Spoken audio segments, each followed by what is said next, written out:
Assalamualaikum dear friends, welcome to all of you to my channel. Well, I am Mr. Shakir Fazal.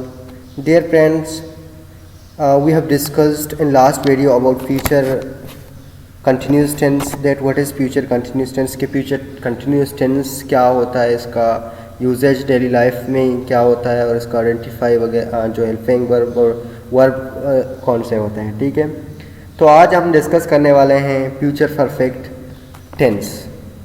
इससे पहले अगर आप लोगों ने मेरा चैनल अभी तक सब्सक्राइब नहीं किया तो काइंडली आप लोग सब्सक्राइब करके लाइक कर दें। और जो डियर फ्रेंड्स, जो हम डिस्कस करने वाले हैं आज फ्यूचर परफेक्ट टेंस के बारे में कि फ्यूचर परफेक्ट टेंस होता क्या है। जिस तरह सबसे पहले मैं आप लोगों को ये बताऊं कि जिस परफेक्ट की बात, ठीक है ना, कि परफेक्ट क्या होता है, मैंने अपने लास्ट वीडियोस जो थे मैंने अपलोड किए हुए हैं। ठीक है, उसमें मैंने ये भी बताया था जैसा पास्ट परफेक्ट था, प्रेजेंट परफेक्ट था। ठीक है, और आज हम फ्यूचर परफेक्ट को डिस्कस करने वाले हैं। तो प्रेजेंट परफेक्ट का मतलब होता है कि मतलब ओके, काम प्रेजेंट में मुकम्मल हो। प्रेजेंट परफेक्ट की बात कर रहा हूँ, काम प्रेजेंट टाइम में, ओके, प्रेजेंट वक्त में मुकम्मल हो। पास्ट परफेक्ट का मतलब ये होता है कि काम पास्ट वक्त में मुकम्मल हो। ठीक है, परफेक्ट का मतलब तो होता है मुकम्मल ना, काम पास्ट वक्त में मुकम्मल हो उसको पास्ट परफेक्ट कहते हैं। प्रेजेंट टाइम में मुकम्मल हो उसको प्रेजेंट परफेक्ट टेंस कहते हैं। फ्यूचर परफेक्ट टेंस, जो काम फ्यूचर टाइम में मुकम्मल हो, जो काम फ्यूचर टाइम में मुकम्मल हो, इसको हम फ्यूचर परफेक्ट टेंस कहते हैं। फ्यूचर का आप लोगों को पता है कि फ्यूचर का मतलब होता है मुस्तकबिल, आने वाला। ओके, इसका मतलब ये होता है कि जो काम फ्यूचर में मुकम्मल हो, जो काम फ्यूचर में मुकम्मल हो, हम इसके फ्यूचर परफेक्ट टेंस कहते हैं। ओके, यहाँ पे जो मैंने डेफिनेशन पुट की है, डेफिनेशन ओके मैंने यहाँ पे राइट की हुई है। This is one of the simplest one. फिर मैं आप लोगों को बता रहा हूँ जो मैंने अपने लास्ट लेक्चर में बताया था कि मैं यहाँ पे जो वर्ड्स यहाँ पे पुट कर लेता हूँ। ठीक है, ये इसका मतलब अर्गिज़ नहीं है कि मेरे पास टफ वर्ड नहीं है। ठीक है, टफ वर्ड भी मेरे पास अल्हम्दुलिल्लाह है, वोकैबुलरी भी है, सब कुछ है। ठीक है, लेकिन मैं आप लोगों को समझाने के लिए ये सिंपल वर्ड यहाँ पे यूज़ करता हूँ ताकि आप लोग ऐसी गेन कर सकें। ठीक है, आप लोगों को ऐसीली समझ आ जाए कि what I am going to say, कि what's my main purpose, what is the meaning of future perfect tense, what is the definition of it. That's why I put simplest word in here. Okay, इसलिए मैं यहाँ पे simple word जो होते हैं मैं यहाँ पे यूज़ कर लेता हूँ। अदरवाइज है अल्हम्दुलिल्लाह I have vocabularies and words, but I don't want to write these words in here. If I will write these words, अगर मैं वो वर्ड जो है टफ वर्ड में यहाँ पे पुट कर लो डेफिनेशन के लिए, ठीक है, तो आप लोगों को सबसे पहले एक मुश्किलात में सामना करना पड़ेगा कि डिक्शनरी में ओपन करके या गूगल में जाके उस वर्ड जो मैंने टफ वर्ड जो मैंने यहाँ पे लिखे हैं आपको वो मतलब सर्च करने होंगे, इनका मीनिंग सर्च करने होंगे। बाद में यहाँ आके इनको आपको ये फ्यूचर परफेक्ट टेंस को समझना होगा। तो बेहतर ये है कि अगर मैं सिंपल में लिखूं तो it will be okay better. ये बिल्कुल मतलब अच्छा होगा आप लोगों के लिए कि ताकि आप लोग ऐसे कर सकें। हाँ, एक और बात मैं आप लोगों को बताऊं कि you can write with your own words as I said my last all videos. मैंने आप लोगों को अपने लास्ट वीडियोस जो मैंने अपलोड किए हुए हैं, ठीक है, जितने भी हैं, तो मैंने ये आप लोगों को बताया कि you can right your own definition of the following topics. जो टॉपिक होते हैं फॉर एग्जांपल जो ग्रामर के हों, चाहे जिस तरह की भी टॉपिक हों, you can write with your own words. For example अगर हम एजुकेशन की बात करें, एजुकेशन में जो 60, 80 वगैरह आते रहते हैं, इनका भी आप अपना वर्ड्स के साथ बयान कर सकते हैं। ठीक है, अगर हम साइंस की बात करें, फॉर एग्जांपल आप बोलते हैं कि केमिस्ट्री क्या है, you can define with your own words. You can as you can also define future perfect tense in your own words. ये जो यहाँ पे मैंने लिखे हुए हैं वर्ड्स, ठीक है, the actions which will have finished in future time. इसका मतलब ये होता है जो काम फ्यूचर टाइम में मुकम्मल हो। This is the simplest one. ये बिल्कुल सिंपल सा है, बिल्कुल सिंपल सा डेफिनेशन है मैंने यहाँ पे दिया है। और इसके अलावा अगर आप लोग खुद चाहते हैं कि हम अपना डेफिनेशन अपने वर्ड से लिखें, यू कैन राइट। ओके, आप बिल्कुल ही लिख सकते हैं, दैट विल बी बेटर। वो बिल्कुल बेटर होगा कि अगर आप खुद अपने वर्ड से लिख सकते हैं। इसका मतलब ये होगा कि आपने कंसेप्ट क्लियर किया, आपको समझ आ गया फ्यूचर परफेक्ट टेंस, तो आप खुद ही लिख सकते हैं। ठीक है, आप जब भी कुछ चीज़ लिख सकते हैं जब आपके पास इसके बारे में जो टॉपिक है इनके बारे में आपके पास इंफॉर्मेशन कोई हो। Without information you can not right okay anything about okay any topics. आपके पास जो टॉपिक है इनके बारे में मालूमात ना हो तो आप लिख कुछ ही नहीं सकते, ठीक है। जो let's come there our on topic that is future perfect tense.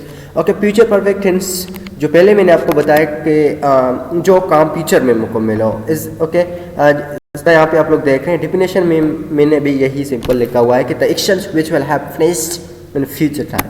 इसका मतलब ये होता है कि जो काम फ्यूचर में मुकम्मल हो, जो काम ओके मुस्तकबिल में मुकम्मल हो, हम इसको फ्यूचर परफेक्ट टेंस कह सकते हैं या यूज़ करते हैं, ठीक है। डियर फ्रेंड्स, अगर हम इसका जो हेल्पिंग वर्ब की बात करें वो होता है कि okay will have, what will have is the helping verb of future perfect tense. Future perfect tense we can use with all subjects. Okay, हम विल हैव को जो सब्जेक्ट्स हमारे पास हैं, जितने भी सब्जेक्ट्स हैं हम इनके साथ यूज़ कर सकते हैं। I, we, you, she, okay we can use. Okay dears, if we talk about the verb that which form of the verb we have to use, verb की जो फॉर्म होते हैं, कौन सी फॉर्म हमें फ्यूचर परफेक्ट टेंस के साथ use करना है, वो है third form of verb. Which third form of verb. पहले मैंने आप लोगों को ये बताया था कि एक रूल होता है कि जो परफेक्ट टेंसेस होते हैं, ये आप लोगों के लिए ये जो बिल्कुल अच्छी बात है और क्लैरिफिकेशन के लिए मैं बता रहा हूँ कि परफेक्ट टेंसेस होते हैं present perfect, past perfect and future perfect. ये जो तीन होते हैं, तीनों के लिए हम third form of the verb use करते हैं, ठीक है। फॉर एग्जाम्पल प्रेजेंट में हम क्या कहते हैं, okay she has, okay she has gone to Karachi. Okay, past में हम कहते हैं okay she had gone to Karachi, and future में हम क्या कहते हैं, she will have gone to Karachi.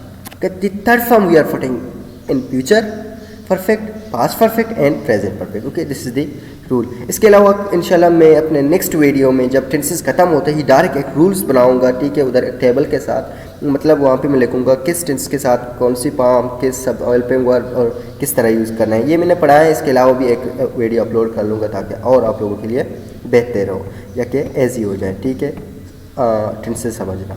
Dear friends, इसका जो आइडेंटिफाई होता है, चुका होगा, चुकी होगी, चुका होगा, चुके होंगे। फॉर एग्जाम्पल वो खाना खा चुका होगा, वो खाना खा चुकी होगी। इस तरह के सेंटेंस हम डेली लाइफ में यूज़ करते रहते हैं हम।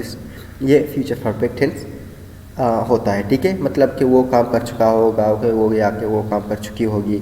या आप लोगों को पता है कि लड़की के लिए मतलब हम यूज़ करेंगे या कुछ फेमिनाइन होते हैं, ठीक है, इसके लिए हम क्या यूज़ करेंगे, चुकी होगी या चुका होगा, इनका मस्कुलिन। ये आप लोगों को ऑलरेडी पता होगा, ठीक है, और पता भी है, आई होप। डियर फ्रेंड्स, अगर हम बात करें how to make sentence of future perfect tense, future perfect tense के साथ हम जो सिंपल सेंटेंस कैसे बनाते हैं, नेगेटिव और इंट्रोगेटिव किस तरह बनाते हैं। सबसे पहले आते हैं अपने सिंपल की तरह, ये आप लोग देख रहे हैं, ठीक है, कि ये जो सिंपल है, मैंने यहाँ पे क्या इसका फार्मूला पुट किया है। First of all we have to take a subject that is our she, for example are he, okay after the subject we have to put our helping verb. What I told you that is, मैंने आप लोगों को बताया था कि helping verb future perfect tense का है will have, तो सब्जेक्ट के बाद विल हैव लगाना होगा। इसके बाद मैंने आप लोगों को ये भी बताया था कि हमें third form of verb use करना है फ्यूचर परफेक्ट टेंस के साथ, ये भी थर्ड फॉर्म ऑफ वर्ब लगाना है। इसके बाद ऑब्जेक्ट और फुल स्टॉप। फॉर एग्जांपल यहाँ पे आप लोग देख रहे हैं, she is our subject, will have is our okay helping verb, eaten is our third form of verb and food is our object. She will have eaten food, okay वो खाना खा चुकी होगी, she will have eaten food. ये हो गया simple. अगर आप इस तरह की सेंटेंस को नेगेटिव में चेंज करना चाहते हो तो you can okay put this formula, okay this formula which I wrote here, okay follow it, so it must be followed, okay इसको फॉलो कर लें नेगेटिव बनाने के लिए, ठीक है। हाँ, सब्जेक्ट के बाद ये जो विल होता है और हैव होता है, इसको हमें डिवाइड करना होगा, इसके दरमियान हमें एक वर्ड लगाना होगा, इसको हम कहते हैं okay symbol of negative means not. Okay we have to put subject के बाद विल के बाद नॉट के बाद हैव। ओके यहाँ पे मैंने पुट नहीं किया, ओके ये है, okay have. She will not means subject subject के बाद विल के बाद नॉट के बाद हैव के बाद थर्ड फॉर्म ऑफ वर्ब, इसके बाद ऑब्जेक्ट, इसके बाद full stop. She will not have, यहाँ पे आप लोग देख रहे हैं ये जो मेरा हेल्पिंग वर्ब और ये होते हैं, ठीक है, हेल्पिंग वर्ब और नेगेटिव होते हैं, ठीक है। विल और हैव है हेल्पिंग वर्ब, नेगेटिव के दौरान हमें विल और हैव को डिवाइड करना है, नॉट को इनके दरमियान में पुट करना होगा, ठीक है। Means she will not have run past, okay. Run is the, ये आप लोग मतलब टेंशन में ना हो कि हाँ ऊपर मतलब ये बताया गया था कि थर्ड फॉर्म आप यूज़ करना होगा, तो यहाँ पे रन जो है फर्स्ट फॉर्म है। डियर फ्रेंड्स, कुछ ऐसे वर्ब होते हैं इनके थर्ड फॉर्म भी सेम होते हैं फर्स्ट फॉर्म से, जैसा कि come, COME come, second form different है CAME came, but okay third form is same with first form, okay. Come, came, कम।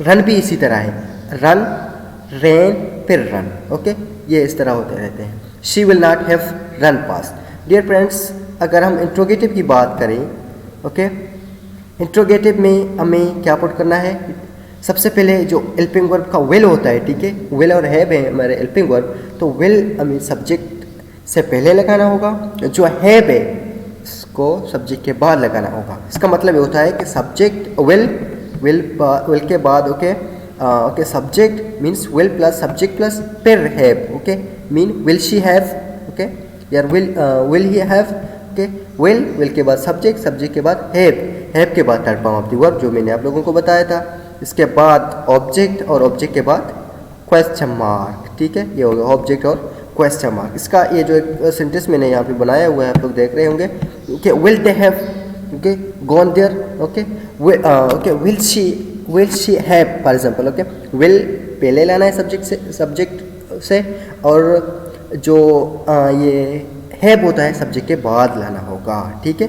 ये आप लोग देख रहे हैं कि मैंने यहाँ पे लाया हैव को सब्जेक्ट के बाद, मतलब इसके कहने का मतलब ये होता है कि हमने विल हैव को, आप ऐसा समझिए कि we have divided the will have को हमने डिवाइड किया, we have put subject, okay, हमने सब्जेक्ट पुट किया विल के बाद, और ओके सब्जेक्ट के बाद फिर हमने क्या पुट किया, have, means will they have gone there. Dear friends, ये हो गया फ्यूचर परफेक्ट टेंस के एजी वर्ड्स के साथ मैंने आप लोगों को बताया, एजी सेंटेंस के साथ। I hope you people will understand it after watching this video. इसके बावजूद मैं आप लोगों को बताता चलूँ कि इंशाल्लाह नेक्स्ट वीडियो में हम फ्यूचर परफेक्ट कंटिन्यूस टेंस के बारे में बात कर लेंगे। वो है हमारा लास्ट, ओके, सब ब्रांच ऑफ फ्यूचर टेंस के लास्ट सब ब्रांच होगा। इसके बावजूद हम, ठीक है, परसों इंशाल्लाह जब मेरा नेक्स्ट वीडियो आ जाएगा, ठीक है, वो होगा मतलब the different rules of all tenses, सारे जो 12 टेंसेस होते हैं, ठीक है, इनका डिफरेंट जो रूल्स होते हैं, नोट्स होते हैं, जो भी होते हैं, वो मैं आप लोगों के साथ इंशाल्लाह शेयर करूँगा, वो भी स्लाइड्स के साथ। आई होप कि you people will watch this video and you will understand it easily. Dear friends, once again I am going to say this word, that if you did not get anything from my slides, from my videos, from any kind of English topic, so you can comment. Okay dear, Allah Hafiz, establish.